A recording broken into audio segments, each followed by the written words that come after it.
Mardi 8 octobre, pourquoi je suis sur la journée du lundi? On va commencer par cette journée-là parce que c'est très intéressant.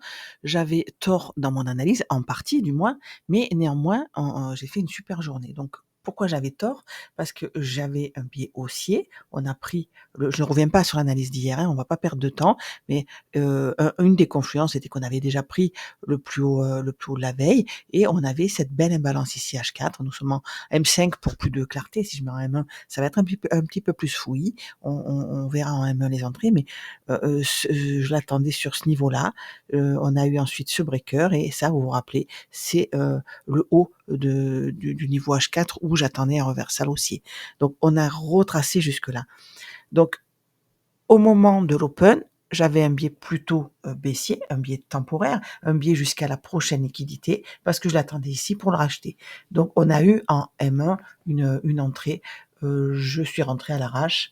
On va aller le voir, mais je suis rentrée vraiment quand on a cassé et qu'on a clôturé en dessous avec mes TP et partiels à 20, 40 et 80 points en dessous, comme d'habitude je vous montrerai. Notre donc London était une impulsion baissière et au moment du déjeuner, on a eu ce range-là de retracement. On sait que quand on a une impulsion à Londres, très souvent, New York est un range. Donc nous avons Londres le matin, New York le matin qui correspond à notre après-midi chez nous. On a 6 heures de décalage avec New York et New York l'après-midi que je viens de matérialiser qui en général n'est pas sur mes graphes. Donc on a eu ce range ici et très souvent quand une des kill zones est un range, la suivante est une impulsion. Et regardez, on a poursuivi Londres. Ce que je voulais dire, c'est qu'on a eu un bel achat à prendre ici. Donc nous étions hors kill zone. Néanmoins, on a eu un bel achat et on a laissé pendant cette impulsion qui nous laisse une imbalance, on a laissé cette imbalance, haut de l'imbalance et bas de l'imbalance. Donc quand on a ce reversal ici, on a les yeux tout de suite en haut de notre fourchette et dans cette imbalance. Et c'est là qu'on a eu aussi un joli setup baissier à New York et à New York le soir, j'ai pris celui-là d'ailleurs parce que je suis revenu tard devant, là j'ai pas là, mais là j'étais devant mes graphes. Donc c'était vraiment une journée où je me suis trompée, j'attendais mon reversal ici, on a bien eu l'impulsion baissière qu'on a pu vendre, puisqu'on avait plus de 20 points à la vente. On a pu acheter aussi ici, hein, si on traite le rendu déjeuner. Mais, voyez, les limites de cet achat, c'était vraiment cette imbalance qui nous a donné un setup short.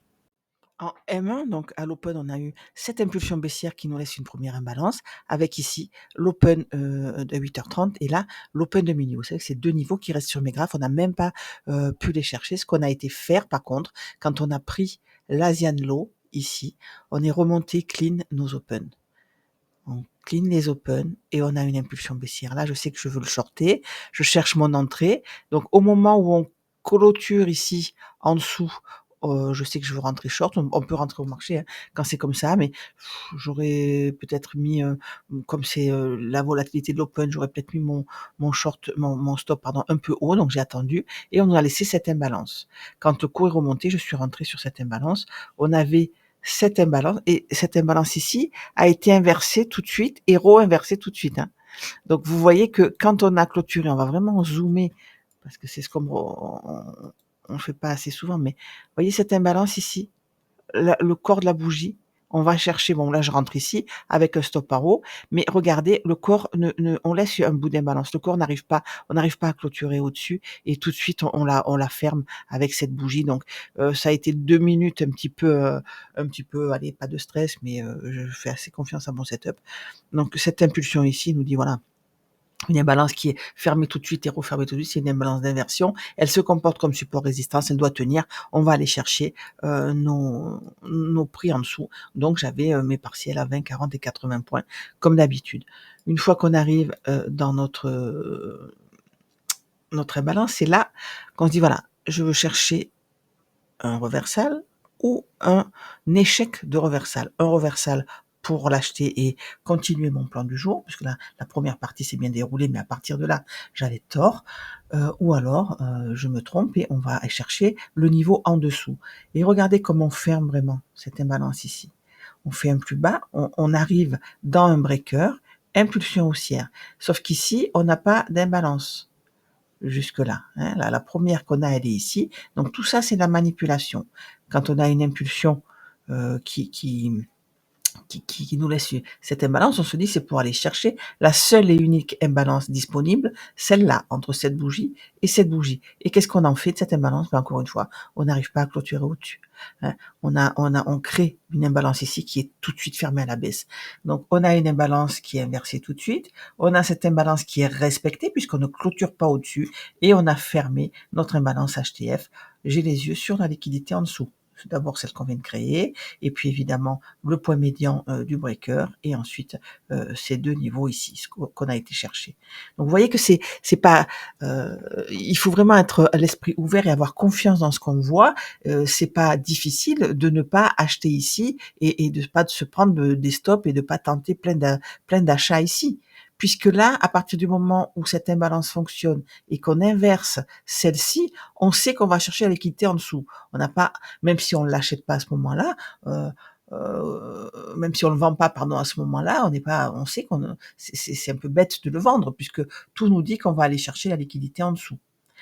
Donc on prend cette liquidité immédiate, on ne crée pas d'imbalance. On ne crée pas, c'est toute petite ici qui est refermée tout de suite. On va réagir ici, on ne prend même pas cette imbalance, on réagit sur cette liquidité interne et vous voyez, mais là, à cette heure-là, c'est 10 heures du matin, on n'a pas encore créé un peu avant 10 heures, on va créer le prix de 10 heures ici. Ce prix de 10 heures du matin, le lundi qui reste toute notre semaine, qui fait un peu comme l'ouverture de New York pour la journée, mais qui est pour la semaine, pour la bougie hebdomadaire. Donc, on a créé une impulsion comme ça, on a créé notre prix de 10 heures, on va en parler plus tard, mais c'est notre prix de 10 heures le lundi, en jaune, il reste toute la semaine sur nos graphes. Donc, on va chercher ici cette liquidité, impulsion haussière qui nous laisse une imbalance. Donc, si on rentre ici, on se dit, voilà, je rentre là, la liquidité au-dessus est à combien? 24 points. Bon, on peut rentrer et avoir un partiel à 24 points. Et regardez ce que fait le prix. Il va chercher cette liquidité. Très bien, jusque-là, tout va bien. On a une belle inversion, hein. On a une belle inversion. Et on veut clôturer au-dessus de cette bougie. Mais il ne le fait pas. Encore une fois, boum, on crée une inversion. Fin kill zone ici, on a notre reversal, c'est-à-dire qu'on a pris, ici on n'a pas réussi à clôturer au-dessus de la liquidité, on prend la liquidité immédiate et on va la chercher. Première prise de liquidité, impulsion haussière, on dit voilà, à partir de là on va surveiller quel POI marche, si c'est les haussiers, si c'est les baissiers, rien de bien fou, on crée une imbalance, parfait, cette imbalance est refermée tout de suite et là, impulsion baissière, on clôture en dessous. À ce moment-là, donc pile à la fin de kill zone, on a les yeux sur la liquidité du matin de London Low à 3h57, rajouter 6 heures pour l'heure de Paris. Donc prise de cette liquidité, on clôture encore une fois à la hausse avec cette petite imbalance qui est notée ici. On va chercher le market shift. Impulsion baissière, on n'a pas d'imbalance ici, c'est de la manipulation. On surveille notre imbalance et le lot. L'imbalance est fermée, le lot est respecté. Encore une fois, là, on rentre dans le range du déjeuner. Donc, on se dit, voilà, ça va être un petit peu comme ça jusqu'à 13 heures. Impulsion haussière qui nous laisse cette imbalance, qui est fermée tout de suite. Donc là, vous voyez, c'est pas des moments où on rentre. On crée des imbalances, on les ferme tout de suite, on manipule, elles ne sont pas valables. Mais par contre, quand on prend cette liquidité, on la prend. Quelle différence entre un BOS et quand on prend la liquidité dans notre unité de temps? C'est que vous voyez qu'on la prend avec une mèche, mais on n'a qu'une bougie qui clôture au-dessus. Là, rien n'est lisible. Impulsion baissière qui nous laisse une imbalance en fermant l'imbalance fermée. Impulsion baissière, hein, pardon, vous aurez compris. Donc là, hop, on a les yeux en bas de la liquidité qu'on vient de créer. Et ainsi de suite, jusqu'à ce qu'on ait cette inversion, c'est-à-dire que quand on casse ce lot, on a une bougie qui clôture en dessous, contrairement à là où on n'a pas de bougie qui clôture au-dessus. Et on a ce setup d'inversion, une balance baissière qui est inversée à la hausse, et on va clôturer au-dessus du plus haut. Là, on se dit c'est une inversion. Pareil, on peut rentrer. Alors ça, pour rentrer là, il fallait trader le range du déjeuner, hein, c'est-à-dire qu'entre midi et 13h, on crée un bas, un plus haut, et on veut rentrer sur ce bas ou sur ce plus haut, ça c'est autre chose, on en parlera une autre fois. Si on rentre ici, pareil, on pouvait prendre un petit peu des partiels, hein. On va regarder combien on a fait de points, mais quand on rentre ici, voilà, on a fait 92 points. Bon, celui-là, je l'ai pas pris, et celui-là non plus, je n'étais plus devant. Donc ce setup-là, on a eu le setup short du matin, on a eu le même sur le Nasdaq. pour ceux qui tradent le Nasdaq. Et c'est l'après-midi que c'était sympa. Regardez à quelle heure on a eu le plus haut de l'après-midi, à 19h14. On fait ce setup ici baissier.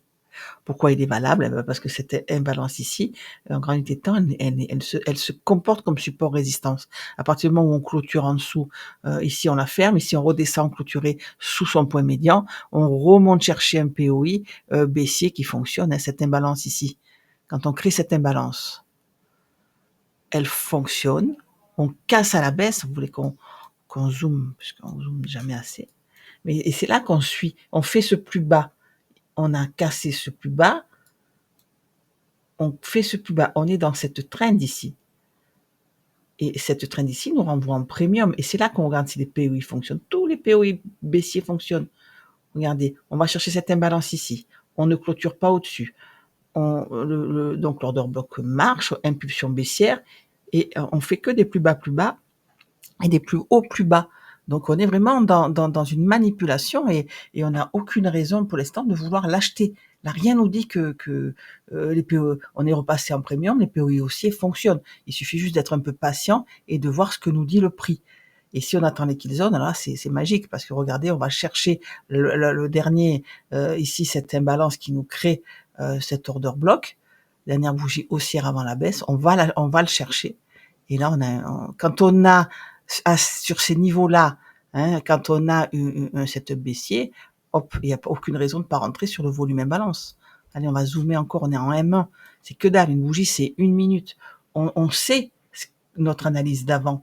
On sait que ces PO ici ont fonctionné. On a cassé à la baisse. On n'est plus dans cette trend-là d'avant. On est dans celle-ci avec ce haut et ce bas.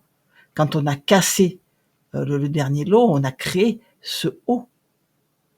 On est là-dedans. Le cours vient chercher le volume imbalance, il vient chercher notre POI et on a un setup pas n'importe où. Hein, quand on prend la liquidité interne, ça c'est des secondes, mais quand on prend la liquidité interne ici, immédiate, on a créé ce lot, on ferme à la baisse. On peut rentrer short même à la clôture de cette bougie, hein, à 94 et mettre son stop en haut. Ça fait que 11 points.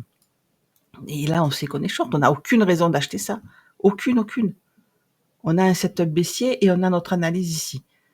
Et surtout, on a celle-là, elle n'est plus valable. Celle-là, le breaker, il n'est plus valable.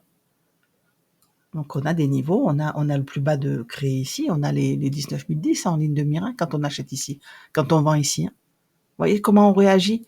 Il faut vraiment être posé, calme, se faire confiance. Et si on hésite, c'est qu'il n'y a rien pour nous. On passe notre tour. Parce que là, je pense qu'il y a eu beaucoup de casse hier après-midi, en début d'après-midi.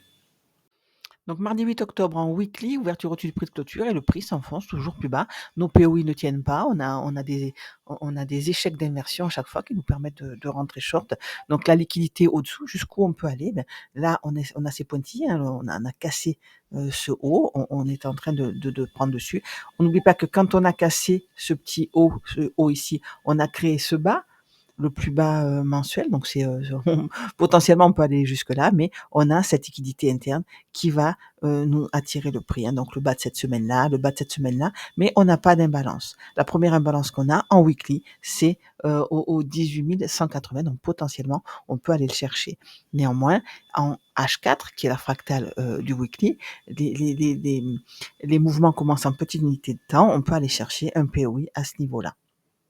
Nous revoilà en H4 avec ce haut, ce bas et ce haut. On est dans cette trend ici. On est en discount. On a déjà fait une première mitigation sur le point médian de cette imbalance ici. Mais vous voyez, le cours veut descendre encore. On a pris le dernier lot. On a clôturé en dessous. Est-ce qu'il reste de cette imbalance? Vous voyez, en H4, pour l'instant, il en reste un petit peu ici. Donc on est dans cette latéralisation. À chaque fois qu'on prend un plus bas, on a tendance à avoir les yeux sur le bas suivant, qui est cette imbalance-là. Et si le prix clôture en H4 en dessous, là vraiment, même si on remonte, ça sera vraiment, on passe baissier, hein, ça sera vraiment, ça pure un petit peu pour le reversal. Donc ici, on est toujours, donc on est baissier, on a mitigé cette imbalance, on a été chercher avec ces equal lows qui ne sont pas valables, hein, puisque la bougie est toute récente, la bougie H4. C'est des equal lows temporaires. On a été chercher ce niveau-là cette petite liquidité. On n'a pas d'imbalance jusque-là. On a cette liquidité en dessous. Donc on va passer à M15, voir ce que nous propose le prix, hein, si on a une imbalance M15 là-dedans, pourquoi pas, pour avoir une mèche et remonter, ce qui est possible, s'appuyer après sur le 10 heures de lundi et aller chercher la liquidité au-dessus. Ou si, à chaque fois qu'on casse à la baisse, on remonte, prendre une liquidité pour shorter. Si on remonte ici, en H4, la première imbalance qu'on a est là. On va la tracer, si vous voulez bien.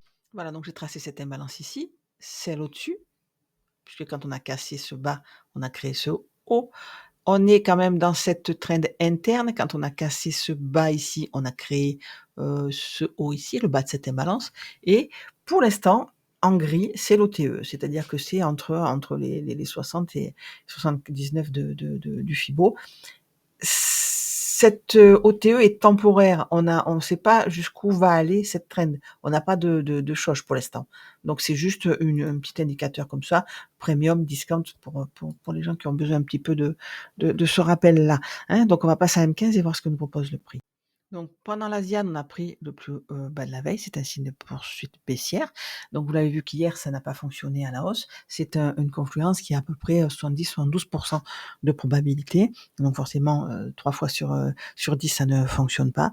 Mais les probabilités sont quand même avec nous. On n'a pas pris l'Asian Low, on a fait des equals en dessous et on est vraiment très très bas dans cette imbalance. Donc ce que je veux voir moi, on a notre prix de minuit, notre prix de 8 heures. On est venu clean cette liquidité et impulsion haussière. Et donc, jusqu'où va-t-on aller? Est-ce qu'on va arriver à retourner sur le plus bas d'hier pour s'appuyer dessus et redescendre, ou est-ce qu'on va le casser, s'appuyer et aller chercher notre niveau en jaune, notre Asian High, etc. Ça, c'est les deux imbalances H4. Je vous rappelle qu'ici, on est en M15. Donc, ça va être des potentielles cibles et des potentiels endroits où on va chercher une prise de liquidité immédiate et un retournement. Un rapide passage ici en M15, vous vous rappelez, ça c'est l'imbalance H4 et vous voyez qu'on n'a pas jusqu'au bas qu'on vise en dessous, on n'a pas d'imbalance, tout est connecté. On est revenu se connecter ici, on est revenu se connecter, il n'y a rien de déséquilibré, hein, de ce côté-là. Au contraire, il y a de la liquidité sur ces lots. Voilà, il est tard, je vais voir ce que nous propose le prix à l'open. Quelle liquidité va-t-on chercher? J'aimerais bien qu'on a qu'on ait un setup d'achat, hein, pour aller chercher carrément l'Asian High ici sur le plus haut d'hier, ça serait le rêve. Mais néanmoins, on a ce niveau qui devrait coincer. Donc le plus bas d'hier ici. Et pourquoi il devrait coincer? Parce que c'est le haut de notre imbalance.